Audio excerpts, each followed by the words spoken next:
দেখছেন সংবাদ স্বাধীন, জুহিতা রয়েছি আপনাদের সঙ্গে। রাজ্যে পরপর বিএলওদের মৃত্যুতে সরব তৃণমূল। নির্বাচন কমিশনের হাতে রক্ত, দেশের জানা উচিত। এসআইআর এর এটাই বাস্তবতা। এক্সে পোস্টে কমিশনকে কটাক্ষ সাগরিকা ঘোষের।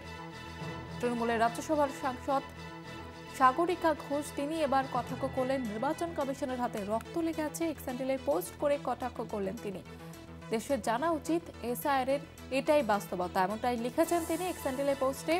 রাজ্যে পরপর বিএলও মৃত্যুতে সরব তৃণমূল। নির্বাচন কমিশনের হাতে রক্ত, দেশের জানা উচিত এসআইআর এর এটাই বাস্তবতা। এক্সে পোস্টে কমিশনকে কটাক্ষ সাগরিকা ঘোষের। আমরা জানি যে গত পরশু দিনই তৃণমূলের সাংসদরা 10 সদস্যের প্রতিনিধি দল পৌঁছে যায় কমিশনে এবং সেখানেও কিন্তু ডেরেক ওব্রায়েন তিনি একই কথা বলেন যে নির্বাচন কমিশনের হাতে রক্ত লেগে, কারণ বাংলায় যেভাবে বিএলওদের মৃত্যুর ঘটনা ঘটছে, কেউ আত্মহত্যা করছেন, বাধ্য হচ্ছেন কাজের চাপে, পাশাপাশি কেউ অসুস্থ হয়ে পড়ছেন, এবং এই ঘটনার দায় কমিশনকে দেওয়া হয় তৃণমূলের তরফ থেকে।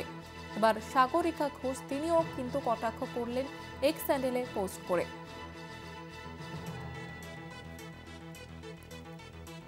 আমাদের সঙ্গে টেলিফোন লাইনে রয়েছে প্রতিনিধি দেবাশিস সেনগুপ্ত। দেবাশিস, সাগরিকা ঘোষ এক্স হ্যান্ডেলে ঠিক কি পোস্ট করেছে?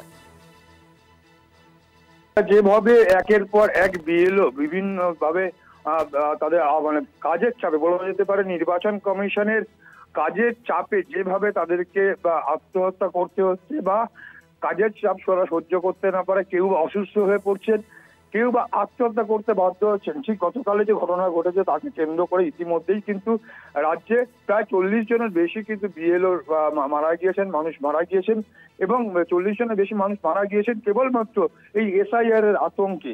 এবং সেক্ষেত্রে বিএলওদের যেভাবে চাপ দেওয়া হচ্ছে, নির্দিষ্ট সময়সীমা বেঁধে দিচ্ছে নির্বাচন কমিশন, তা কিন্তু রীতিমতো অনেকেই কিন্তু সেটা মেনে নিতে পারছেন না এবং সেই কাজের চাপও সহ্য করতে পারছেন। ইতিমধ্যেই তৃণমূল কংগ্রেস এ বিষয়ে সরব হয়েছে। তারা জাতীয় নির্বাচন কমিশনের কাছে তারা কি জানিয়েছেন, তারা 5টি প্রশ্ন করেছিলেন, সে প্রশ্নের উত্তর কিন্তু আজও পায়নি। আর ঠিক নিয়েই কিন্তু এর আগেও তারা প্রতিবাদ করেছে এবং সাগরিকা ঘোষ সাংসদ তিনিও কিন্তু তার এক্স হ্যান্ডেলে একটি বার্তা পাঠিয়েছেন এবং সেই বার্তা স্পষ্টতে বলেছেন যে নির্বাচন কমিশনের হাতে সেক্ষেত্রে রক্ত লেগে আছে। অর্থাৎ এই যে মৃত্যুগুলো হয়েছে, এই মৃত্যুগুলোর পিছনে কিন্তু তারা সরাসরি দায়ী করছেন একদম জাতীয় নির্বাচন কমিশন। এবং প্রকাশ বলা যেতেই পারে যে একদম জ্ঞানেশ কুমারের নাম করে জাতীয় নির্বাচন কমিশন মুখ্য নির্বাচন কমিশনার সে জ্ঞানেশ কুমারের নাম করে তারা কিন্তু বলছে, এবং এই এসআইআর এর জন্যই কিন্তু এই ধরনের কিন্তু ঘটনা ঘটছে। এবং সেই তার নিয়ে কিন্তু ইতিমধ্যেই প্রতিবাদ জানিয়েছে তৃণমূল কংগ্রেসের পক্ষ থেকে।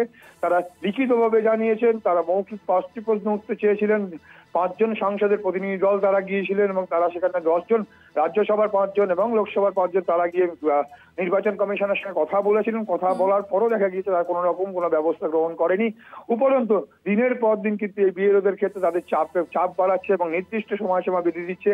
একটু কম সময়ের মধ্যে তাদেরকে এসআইআর এর কাজ পূর্ণ করতে হবে। পাশাপাশি কিন্তু দেখা গেছে যেভাবে তাদেরকে চাপ দেওয়া হচ্ছে, যেভাবে তাদেরকে নির্দিষ্ট সময়সীমা বেঁধে দেওয়া হচ্ছে, যা কিন্তু বলা যেতে পারে সেভাবে সম্ভব নয়। এবং এটা সহ্য করতে না পেরে কিন্তু অনেকেই কিন্তু আত্মহত্যার পথ বেছে নিয়েছে। অন্তত বাংলার ক্ষেত্রে কিন্তু এরকমটাই দেখা গিয়েছে। সেক্ষেত্রে একটা ভয়ের বাতাবরণ তৈরি হয়েছে। যে ভয়ের বাতাবরণ একদিকে যেমন বিএলওরা হচ্ছে, ভয়ের বাতাবরণ কিন্তু সাধারণ মানুষের মধ্যে একটা তৈরি হয়েছে। এবং সেক্ষেত্রে বিরোধী দলনেতা যেভাবে বলছেন যে 1 কোটি 1.5 কোটি নাম বাজবে, তাও কিন্তু একটা ভয়ের আতঙ্ক বাতাবরণ তৈরি করছে। সব মিলিয়ে নির্বাচন কমিশনকে দায়ী করেই কিন্তু তৃণমূল কংগ্রেসের পক্ষ থেকে এক্স হ্যান্ডেলে পোস্ট করা হয়েছে। এবং সাগরিকা ঘোষ স্পষ্টতভাবে বলেছেন যে এই নির্বাচন কমিশনের হাতে রক্তের দাগ লেগে রয়েছে। অর্থাৎ এই যে মৃত্যুর পিছনে নির্বাচন কমিশন যে দায়ী, সেটা এমনটাই কিন্তু অভিযোগ করে তাদের এক্স হ্যান্ডেলে পোস্ট করেছে। ধন্যবাদ জানাবো দেবাশিস।